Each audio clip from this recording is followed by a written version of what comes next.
So Donald Trump will be speaking later today in North Carolina, and Republican officials locally and nationally are actually quite terrified because while Donald Trump still brings in a lot of money and enthusiasm for the Republican Party and the base still loves him, his conspiracies are getting so wild, so insane, so unhinged that they worry it's going to hurt the Republican Party going forward and their ability to win not only the presidency back in 2024, but also the 2022 midterms and maybe even some of the elections coming this fall. And so Donald Trump, as we all know, has been spreading the big lie since he lost the election. Even before the election, he was peppering in the seeds for the big lie, pre-spreading the big lie so that when he lost, like we all expected he would, given the polling, he had an excuse ready to basically go to the people and say, I didn't actually lose, I won and it was taken from me. And the Republican Party tolerated Trump's big lie,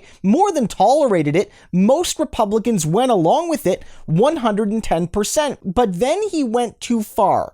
He started suggesting not just that the election wasn't 100% on the up and up, and I had concerns about irregularities, which a lot of Republicans have bought into, but he said, following people like Sidney Powell, the MyPillow guy, and Mike Flynn, people demanding a coup, that he would be back in August. And we've been talking about this a lot, but we cannot ignore it because, again, as I've said before, if Trump really believes he's coming back in August, and I believe that he does, he has to understand that there's no actual constitutional mechanism to make him president in August, which means the only way that can happen is through a violent coup overthrowing Joe Biden. And Republicans, whether they would ultimately support that or not, I actually believe the Republican Party is basically a fascist party now, so they might, but they know that the average American hates that idea, thinks it's disgusting and deeply un-American and deeply undemocratic. And so their biggest fear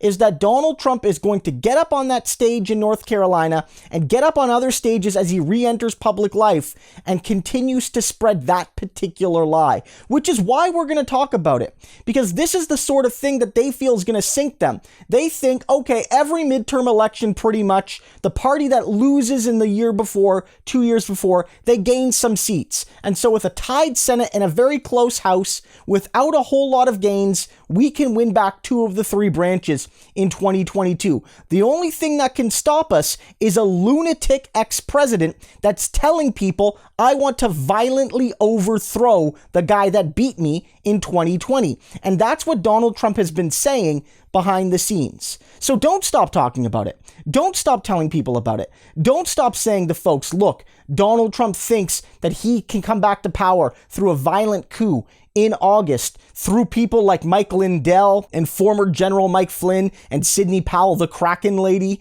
and let people know that this is the man that represents the Republican Party. Remember, Republicans are not worried about Trump saying these things because they fear the actions. Republicans aren't worried because they worry for democracy. Republicans are embarrassed about Trump. They're embarrassed about it, meaning that behind the scenes in their own minds, they would do this violence to destroy democracy. But Donald Trump, the problem with Trump is that his fascism is too loud. So we can't stop amplifying it because if we do, Republicans will be able to win back moderate voters, and that could be the first sign of the end of democracy.